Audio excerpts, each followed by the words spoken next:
So, Kamo Letsosa. Yo, I almost butchered your surname. And Um, it's so easy to pronounce. Like, I don't even know why people do that. Like, yeah, Kamo Letsosa. I don't know. I almost butchered it. Thank you so much for your time. I really appreciate it. I know you're a busy lady. So, and you just, had a big celebration. So thank you so much for your time, man. But for those, who may not know who you are, could you kindly just, introduce yourself? okay, so hello, everybody. My name is Kamo Letsosa. I am a South African television presenter slash actress um, slash healer now. But yeah, that's pretty much that's just it. Yeah, I'm just in a film and television industry. That's what I do. Yes. Um, I was watching Muvhango with my mom, and I didn't even know that you were on TV. And I thought it was interesting that you were playing this character. I think it's called Master. Um, Yes. Yes. and Master, I only watched one episode because I was at home for like a day, and it was crazy because on that episode it's an evil side, obviously, but you have natural powers in that thing, and I thought it was Yes. interesting because you're a healer in real life. You're a Sangoma in real life or traditional healer. You'll explain. Okay, let me not, you know, let me not put false information out there. Tell us about your traditional or the calling side of Kamo Letsosa. Sure. It's a calling. Calling is never easy. You know what I mean? Like it's never easy because when you are born and you're a normal ordinary child or whatever the case may be, and you don't really know about these things, Tsabongaka, Lebo, Sangoma, and all of those things, so when it happens, and I think I speak for a lot of people that are also like me, when you first find out about it, it's obviously a bit of a shock and a bit of a scare, and it gets overwhelming and stuff, so that also happened to me. And I found out about this I found out about this 12 years ago now. This year's going to be year number 12, Wow. So I was also quite young when I first, heard about this. So I come from a family, my mother's side of the family, so I come from a family where every second person has a calling, they have a gift, so I'd heard about this from my grandmother. I heard about it from my aunt, and I heard about it from my uncle as well, so my calling for me, when I first found out, I was like, no way, it's me, you guys, like, I'm a TV person, ain't nobody got time for that, I'm famous, it's so bold, I'm not I'm not about that life, Yeah. and I think what made it also a bit more scary also is the fact that at that time, 12 years ago is a long time ago, it's not that long, but it's a long time ago, and we've evolved so much as people over the past 12 years that 12 years ago, it's usually like an old person, and they do look scary sometimes, and I'm sorry for saying this. I hope I don't get like backlash for it, but usually how people would associate them with evil things or with not being hygienic or whatever, and it's usually like old people. So the minute I found out, I was like, oh my God, am I also gonna like be like that, So with my calling, as time went by, we grow every year, spiritually, emotionally, mentally, and with every year that I grew up, things started happening in good ways and in bad ways, and it all made sense. And I was in denial before when I found out, but as the years went by, it's like a time frame, as the years went by and things started happening the way that they were happening, that's when I realized that I've got no choice but to answer the calling. Either that or, yeah, or things are just not going to sort of like work out in my favor for me, so yeah. Wow. You know, you just answered my next question, because I was going to ask you, like, you know, how did you feel when you were going through that process? But let's talk about, like, now when you finally, like, you know, said, okay, cool, I'm going to go ahead with this, you know, I'm going to accept the calling. I'm going to, you know, take the journey and take the walk. Can you share what you can? You know, you don't have to share everything, but what exactly transpired? Did you leave your hometown to go somewhere in the bushes? I'm just, and by the way, I'm just asking you as a person who doesn't know much, because I really don't, you know. Did you have to go somewhere in the rurals, you know, to train for, like, I don't know how many years and all that? Like, what happened? Okay, so different healers go through different processes, ne? And asifani singabantu, you know, and also they're different types of healers, you know. So with me, let's start with the part where I had to accept the calling, because it was just like, oh my gosh, what next, you know?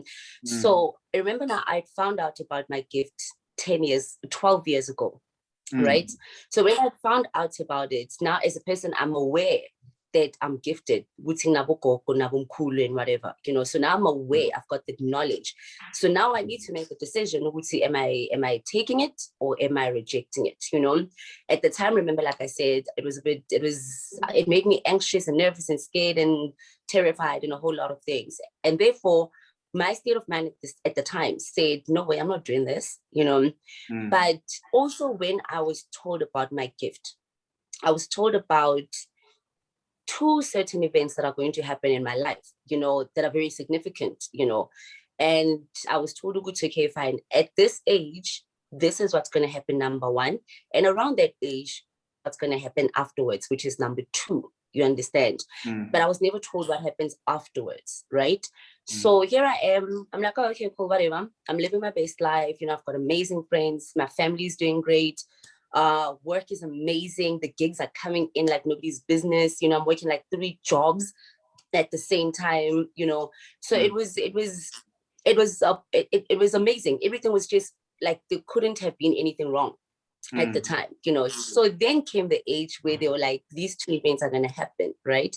And event number 1 happened. And I was told that, listen, at the age of 25, you're going to be successful. So they never really tell you successful in what sense. Like, am I going to be a millionaire, or am I going to have a business, or am I going to be married and settle down, or what, you know? But they just said you're going to be very successful, you know. And at the age of 25, that's when I got my first biggest break, which is greed and desire. You understand? So I was like, oh, okay, cool. But I wasn't registering this. And then I was told about the second thing that's going to happen around the same age. That one I cannot disclose. And indeed, it did happen. That second thing actually really did happen around the same age, right? So everything was perfect and everything was amazing. And after those 2 events had then occurred and happened, things started like fizzling out, you know. Things started going down. The gigs were not coming in anymore, you know. Even the auditions, you know, I wasn't getting briefs as much as before, you know. The second event that I had spoken about, things were just weird around that, you know. So all of these things, you know, like everything was just slowly being taken away from me, and I didn't understand why, you know. And then fast forward to exactly 10 years into this knowledge of what I have, which is 2 years ago. 10 years was 2 years ago for me, right? So fast forward to that, that's when I literally had nothing. I had not been working for 4 years at the point, you understand? Like, it's a super dry season. I'm getting miserable, agitated. I'm literally stagnant. I don't know if I'm coming or going, you know. And then Abantu Abadala started speaking to me directly, like, hey, listen, we gave you all of these things that you want. Now you need to come back to us and remember who you are, you know. And I tried to ignore it, but I couldn't. But exactly when I hit my 10-year mark, that's when I was like, okay, I need to make a decision. And in order for me to do what I love, and to be happy again, I need to make my ancestors happy and just give them this little bit that they want, which is just for me to go acknowledge them and communicate with them, you know, and accept this gift that they have given me, you know. So that's how I ended up going, you know. And even with that, where I went was, it's a place where they choose for you. You understand? Well, or they guide you. Let me say they guide you, you know, where they let you know ukuthi umuntu ozokuthwasisa umuntu oso, you know, umuntu osendaweni enje, you know. So it's always different for different people, you know. Sometimes it's even in the colors, like, and even before you know it, you know, other people have like straight up visions during the day. Like as we're speaking like this, I could zone out and have a vision, and that's that, you know. Other people most commonly get their visions and messages through their dreams, you know. So I'd already seen where I need to go through my dreams. I already seen what you know, I'd already seen my colors. I'd already seen all of the necessary things to tell me what sort of a gift I have, you know. So I had to accept, and even before I went in, I'd already known my type of gift, you know, which is the profeto, you know. So I deal with water, I deal with blue and white, you know, I deal with candles, you know. So it's not as complicated as other gifts. But yeah, so I had to go, and I think I was almost gone for like a good year, because I'd already started my journey just before Ngene Petroni officially. I'd already started my journey in March of 2019, and I only came back home around October of that year. So yeah. Okay, wow, man, you know, that's very interesting, and thank you for sharing your story. So does it mean that now you are qualified to, like, you know, help people, or is it just for you and your family? How are those dynamics? Okay, so like I said, you know, different people, different strokes, right? So there are people like in the spirit world, there are people who have a calling. Umuntu ahambe ayothwasa, or amadlozi wakhe amthwasise, right, directly. And this person, it doesn't mean that they need to go consult. So they could go by yothwasa and become a person oyetsang ditlhare. You understand? And that's what they specialize in. And then you get people who have to go by yothwasa, but only ukuthi awazi ukuthi ahlehlise idlozi lakhe lihlale kahle, you know. So utlokena kolifetlong athwase, and it doesn't necessarily mean that they need to heal other people. Then you get the normal one, the common one, which is uyangena, uyafunda, and then you go outside and you help people. So with my particular one, which is actually so strange, with my one, so I went in, I learned what I had to learn, and then I came out. Do I consult? I make it it's a personal choice not to consult, not to, I don't know how to explain it, but not to consult in a sense of saying, oh, Gogo, can I please consult with you? Oh, okay, cool. It's appointment. I don't do that. So with Gogo Wami, what she does is she consults with certain people only, you understand? So she will speak, she leads me, let me put it that way. So she leads me. So she deals with matters that extremely crucial, you know, matters of life and death, you know, things that, you know, when a person is suffering and they really have big problems, like, I haven't been working for 10 years, please do something about it. Then she can step in and then, you know, look at where the problem is and then help you out in that sense. You know, I can't have children, my marriage is falling apart. Then she steps in, because now you understand you have quite a lot to lose, you know. So she comes in there and you guys have a consultation. She talks about these things. We find out where the problem is, do what we need to do, and you understand. So it's not what I consult on a regular basis with every single person. It's one of those things where I'll probably have a dream about you, and then I'll try and find out more about it. And then it's okay, what is going on? And if it is a message that you really do need to know, I will then pass it on to you and say, hey, listen, Andile, this is what I saw. Do with it what you want, but I just thought I should let you know. You understand? So that's what I do. And in terms of consulting with family only and stuff, that's also another thing. You know, there's only so much I can do for family yaka. I mean, there's other people who have greater gifts than me who can come in and help out where I can't, you know. But obviously, family, it's bound to be there because this is my space. This is my people. This is my blood, you know. So I need to protect that space. I need to help out that space wherever I can. But I don't do normal consultations with people and stuff. And she has something to say to you, she does say it to you, you know. Yeah. Okay. Wow. Thank you so much for that. So obviously, you know, you're in the limelight, and you're a public figure. So how has the industry like treated you? You know, by the industry, I mean like both your fans, like, you know, your colleagues alike, after finding out that you've got the gift. Has that changed your life in any way, for the good, for the bad? Can you just tell us about those dynamics?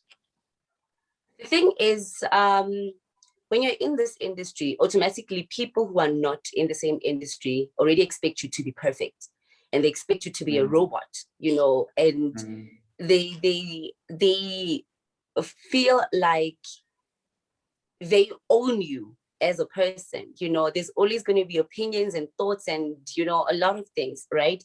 So it's only now, especially with young people, that a lot of us are getting this calling, you know. It was still much, you understand, when it was it's evolving with time as well. Back then, old people were the ones who were the healers, you know. You know, and it's an old lady, you know, because maybe at the time then is more trusted with sort of with certain things and certain, you know, problems and issues and what have you, you know. But now it was now realizing that we are evolving as young Black people. We are embracing who we are as a people, you know.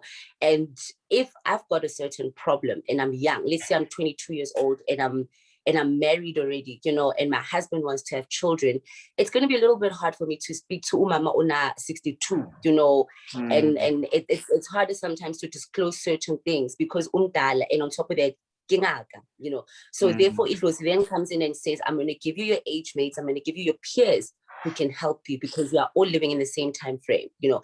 So it was taking over in terms of the youth. Now, in the industry, people are still struggling with that. We're only still only learning how to embrace yes, we've got a lot more young people who are actually gifted, you know. People are still having a hard time, but they are learning and gradually accepting that, you know, and accepting their identity as African people, you know. And now getting into the industry, the fans, you know, the people there on set, off set, behind the mic, you name it, you know. It's been a little weird, right? Because first thing that a lot of people say is, now we're foodie, because there's so much of us that are, you know, just like there, you know. And as annoying as it is to keep hearing that, because now there's a certain misinterpretation that people have. Now everyone in the industry, when things go bad, by twice, and you're like, it's not even that. It's actually so much more deeper than that, you know. It was could have, because it was already knows. Already knows way before you're even born. In the future, you get. So that could have been it was saying that in order for us and take back what is ours, our power as Black people, the industry of television in South Africa or in Africa around this millennium or this century, because maybe that's where the influence will be, so that the rest of the world can then learn and embrace where they come from, you know. So it's not a matter of food. Apart from another one, I've noticed that with with some people, right, they find out that you have a gift. Now remember, especially you spoke about master earlier on, so remember, I haven't been on TV for 4 years. I just came back now. And just before the role came, I just come out to say, okay, I know there's a lot of questions. For those who do know, let me just put it out there. Yes, guys, I am a healer. I did this. End of story, you know. So now there's certain people are going to be like, you're not in Mbonile. There's twice, and now she's got a job, you know. And it's really not even like that. You understand? So it's just a matter of of understanding and doing your research, you know. But some of my friends are weird, you know. All of a sudden, people are looking at me differently. I'm still a girl, but like people are looking at me differently. Sometimes I feel like they're scared to even talk to me, you know. Sometimes they take advantage of, they're like, not sure, so friend, like, please read my candles for me. Oh friend, I had this dream, you know. Oh friend, and I'm just like, oh gosh, no, this is not how it works, you know. And then other people think we get jobs because now suddenly solomulo, you know, so and then because you understand. But people have, I've seen a little bit of a difference. You know, I've seen a little bit of a difference, but it hasn't really been like in my face. Like, you know, you'll read it, you'll see it, and then you just try to stay as normal as you possibly can, you know. So there is a slight change, you know. People are either afraid of you now, or people take advantage of what you possess. So yeah. Hey man, it sounds like your life is very interesting. Okay, last question. So, you know, your life is interesting. It really is. So yeah, you know, what's next for Kamo? You know, your career now. Are you gonna do more TV stuff, or radio? You know, or acting? Like, you know, what's the future looking like? So obviously, I don't know what the future is holding for me in most cases. I can only see for other people, which sucks, you Yeah, know. that's crazy. But Yeah. for me, I wish I could just like go. Can I just give an example?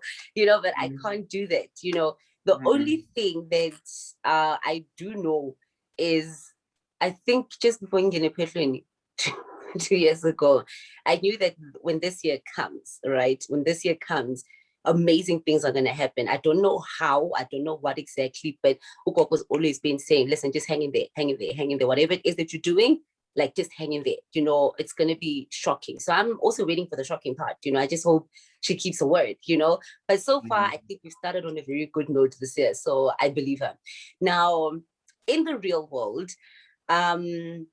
fortunately and unfortunately, you know, I love my acting. I'm an artist. I'm an actress. I'm a performer. It's the only thing I literally know how to do. You know, I don't know how to do anything else. You know, being on screen, you know, speaking, that's what I love and know how to do best. So I want to get back on screen. I do want to get back on screen. But however, there's also, guys, you guys don't understand.